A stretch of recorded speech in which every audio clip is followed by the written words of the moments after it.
Praise the lord. આજે આપણે યાકૂબ 4 અને તેની 13-16 કલમમાંથી પ્રભુના વચનો જોવાના છે. અને આજનો આપણો જે વિષય છે એ વિષય છે અભિમાનને દૂર કરવાના ઉપાય. અભિમાન એ પાપ છે અને એ પાપ એ ગંભીર પાપ છે, એ સમજ એ આપણી પાસે એ હોવી જોઈએ.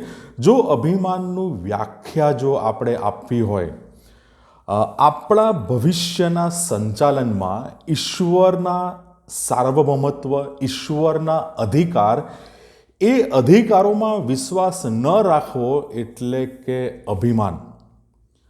ઈશ્વર સમકક્ષ બનવાનો જ્યારે આપણે પ્રયત્ન કરીએ છીએ અને એ પ્રમાણેની વૃત્તિ વલણ રાખીએ છીએ, એ છે અભિમાન. જ્યારે આપણે ઈશ્વરના અધિકારોમાં વિશ્વાસ રાખતા નથી, ઈશ્વરના આયોજનોમાં આપણે શંકા રાખીએ છીએ, એનો અર્થ થાય છે એ જીવન, એ પ્રકૃતિ, એ મનોવૃત્તિ એ અભિમાની છે.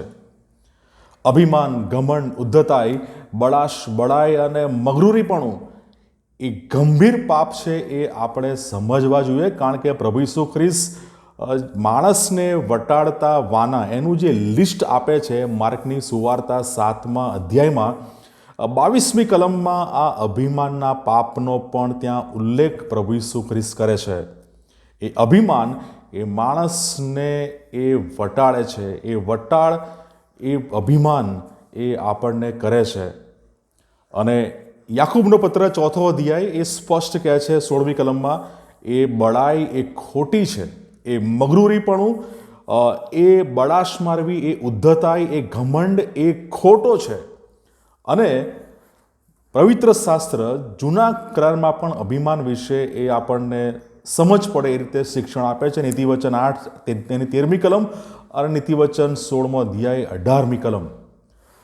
અભિમાની વ્યક્તિને ઈશ્વરનો અધિકાર, ઈશ્વરનું સાર્વભૌમત્વ એને પસંદ નથી, એને ગમતું નથી. અને તેથી તે ઈશ્વરના અસ્તિત્વને પણ એ નકારે છે. એ વ્યક્તિને ઈશ્વરનું અસ્તિત્વ પણ ગમતું નથી. જો આપણે ઈશ્વરના સાર્વભૌમત્વ, ઈશ્વરના અધિકારને આપણે પસંદ કરતા નથી, તેને નકારીએ છીએ, એનો સીધો અર્થ થાય છે કે આપણે ઈશ્વરના અસ્તિત્વને પણ આપણે પસંદ કરતા નથી. એ આપણને ફાવતા નથી, આપણને એ ગમતા નથી. અને એનું લીધે આપણે જે ઈશ્વર સર્વોપરી છે એના સીધા આપણે વિરોધી બનીએ છીએ. એની સામે જાણે કે આપણે બંડ પુકારીએ છીએ, આપણે બાયો ચડાવીએ છીએ. અને યાકૂબ તેનો 4થો અધ્યાય અને તેની 15મી કલમ એ કહે છે, ઉલટું તમારે તો એમ કહેવું જોઈએ કે જો પ્રભુની ઈચ્છા હશે તો અમે જીવતા રહીશું અને આમ કે તેમ કરીશું. ઈશ્વરની ઈચ્છા અને ઈશ્વરની ઈચ્છાને સમર્પિત થવાનો ભાવ એ આપણામાં હોવો જોઈએ. જો આપણે આપણા જ્ઞાન, આપણા ડાપણ, આપણી શક્તિ, આપણી સંપત્તિ, એ બધી બાબતો પર ઈશ્વર કરતાં વિશેષ આધાર રાખીએ છીએ, તો સીધા આપણે અભિમાનના પાપમાં આપણે ફસાઈએ છીએ. અહંકારી વલણ આપણે રાખીએ છીએ. એ શાણપણ, એ ડાપણ, એ અનુભવ, એ શક્તિ, એ નાણાં, એ સંપત્તિ, એ બધી બાબતો જો એમાં આપણે ફસાઈએ છીએ અથવા ઈશ્વર કરતાં વિશેષ પ્રાથમિકતા એ બાબતોને આપીએ છીએ, તો આપણે અભિમાનના પાપમાં સપડાઈએ છીએ, ફસાઈએ છીએ. ગીતશાસ્ત્ર 10મો અધ્યાય 4થી કલમ એ અહંકારી વ્યક્તિએ કહે છે કે ઈશ્વર છે જ નહીં. જો આપણામાં અભિમાન આવે છે તો આપણે ઈશ્વર છે જ નહીં એ પ્રમાણેની વૃત્તિ એ આપણે રાખીએ છીએ, ઈશ્વરના સીધા વિરોધી બનીએ છીએ. તો આ અભિમાનથી કેવી રીતે એનો છુટકારો મેળવવો, એનો ઉપાય શું? સૌથી પહેલો ઉપાય, ઈશ્વરના સાર્વભૌમત્વને આપણે સોંપાઈ જવું, ઈશ્વરના અધિકારને આપણે સ્વીકારવું, એને સમર્પિત થવું, એ સૌથી પહેલો ઉપાય છે. અને ઈશ્વરના સાર્વભૌમત્વમાં, ઈશ્વરના અધિકારમાં, ઈશ્વરની ઈચ્છામાં, ઈશ્વરના આયોજનમાં વિશ્વાસ રાખવો, એ એનું બીજું સ્ટેપ છે.